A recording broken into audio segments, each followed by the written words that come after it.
jadi prinsip yang pertama, kita harus punya komitmen yang kuat dengan Allah. Kata Allah, kerja ya kerja. Kata Allah, usaha ya usaha, jangan diam. Di usaha itu sepanjang keluar yang disebut usaha dari dalam tubuh kita, kaki melangkah, tangan bergerak gitu kan, kemudian mulut berbicara, bersuara, atau telunjuk menunjuk aja, ada usaha, rezeki turun. Tapi ingat, usaha Anda tidak akan selamanya ada di atas. Mungkin suatu saat akan turun, kan? Mungkin Anda ada di puncak, mungkin suatu saat Anda turun, mungkin kadang ada di puncak, kadang stabil aja. Tapi kalau Anda melihat peluang, cepat kejar selama peluang itu baik. Itulah yang dimaksud dengan kompetisi yang sehat. Ada paten kejar, ada tender, ikut tender dengan cara yang baik, cara yang normal, ikut. Kalaupun bukan rezeki Anda, nggak ada masalah. Saya kasih rahasia besarnya. Sepanjang Anda betul-betul ikhtiar dilakukan karena Allah, maka perhatikan baik-baik. Kadang-kadang Allah seakan menunda apa yang menjadi hak Anda, bukan ingin menunda dan membiarkan Anda tidak mendapatkan sesuatu, tapi ingin memberikan semua nikmat secara sempurna. Karena di atas itu ada nikmat pahala, ada nikmat doa, ada nikmat istighfar, ada nikmat usaha, dan nikmat hasil yang tiada terputus. Lihat sini. Kalau antum sehari berusaha, nggak dapat apa-apa. Memang, mohon maaf, hasilnya belum dapat diraih, belum dilihat tuh. Tapi bukankah pada saat itu doa antum akan bertambah? Bukankah malamnya sholatnya nambah? Tahajud? Bukankah di situ kadang-kadang kita istighfar, ya Allah? Teman-teman, bukankah istighfar menggugurkan dosa? Bukankah berdoa menambah harapan, mengakumulasikan sesuatu? Bukankah tahajud menambah pahala lagi? Kadang-kadang yang diinginkan oleh Allah pertama kali bukan dunia dulu. Ketika Allah mencintai seorang hamba, dia akan berikan pahala akhirat dulu. Karena dunia itu sifatnya sementara. Hei fulan, kamu kemana aja? Kemarin kamu jauh dari saya, baru sekarang kamu pikir dekat dengan saya. Saya nggak pengen kasih dunia dulu, dunia itu kecil.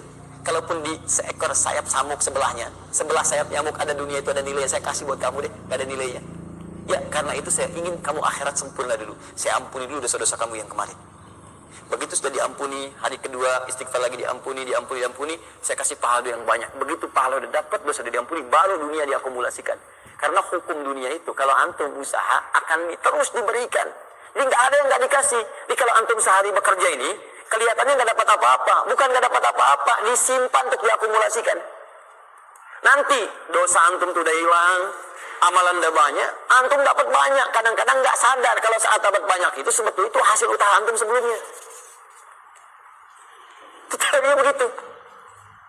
Ya, jadi nggak ada yang nggak dapat apa-apa, semua akan dinilai. Sepanjang antum bergerak dikasih, dan antum buktinya hidup juga. Sampai ke hari itu kan masih hidup, bisa makan juga di hari itu, bisa beraktivitas juga, sehat juga dan sebagainya. Belum dapat apa. Makanya kata Nabi, yang hari itu ada makanan, dia orang kaya sebetulnya. Kalau besok masih ada lagi, kaya banget masih ada cadangan. Kenapa kita mesti berkeluh kesah? Dan belum tentu hidup juga sampai besok. Yang tuh mau ngumpulin apa? Nah, maka prinsip yang terbaik adalah ketika antum berikhtiar, ikhtiar usaha yang maksimal. Tapi jangan khawatir kalau antum kerja sehari nggak dapat, 2 hari belum ada usaha. Jangan khawatir teman-teman sekalian. Rumus yang mengatakan semua ketika badan bergerak, maka rezeki dituliskan untuk keluar. Tapi kadang-kadang ada yang Allah inginkan lebih besar dari apa yang Anda harapkan. Apa yang Allah harapkan, ikutkan ke situ, maka Anda akan mendapatkan akumulasi bagiannya. Itu yang dilakukan oleh Sayyidah Hajar.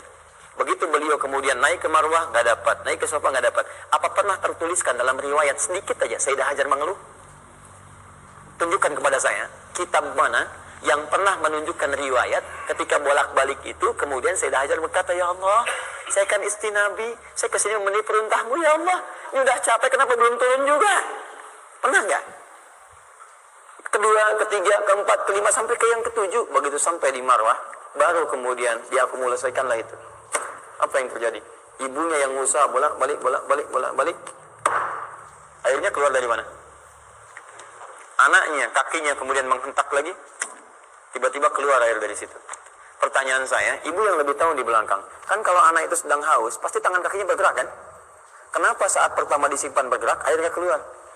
Sudah 7 kali bolak-balik, baru air keluar.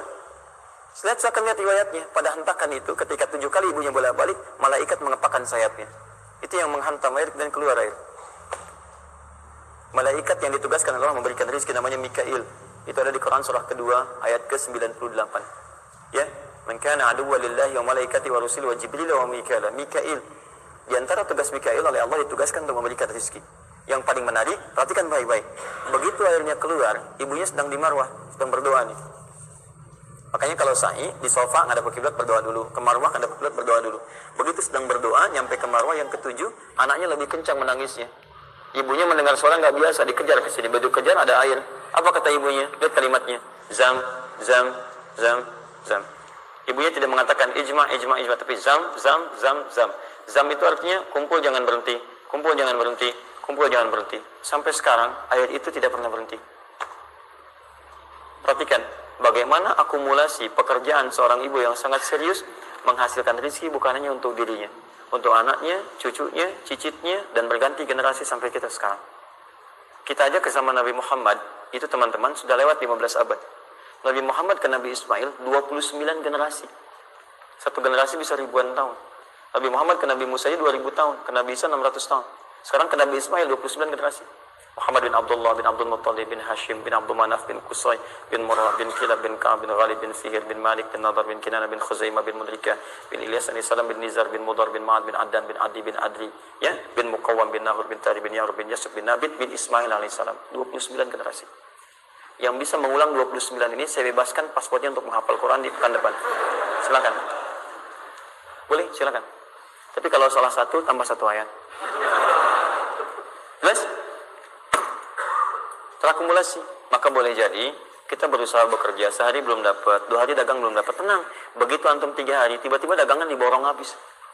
Itu sebetulnya usaha antum yang sebelumnya. Tapi antum dapat bonus ampunan dosa, pahala, macam-macam. Maka jangan mengeluh. Dan jangan pernah antum sekali-kali, awas ya, awas, mengeluarkan kata-kata yang seakan-akan Allah menghentikan rezeki antum. Maka disitulah kesulitan paling sulit akan antum awali. Ya Allah, apa engkau nggak sayang dengan saya? Saya perlu usaha apa lagi? Kenapa belum diberikan juga? Dan sebagainya. Itu kadang-kadang membuat seseorang kalau sudah kehilangan arah seperti itu sampai meninggalkan agamanya. Itu yang paling fatal. Paham ya?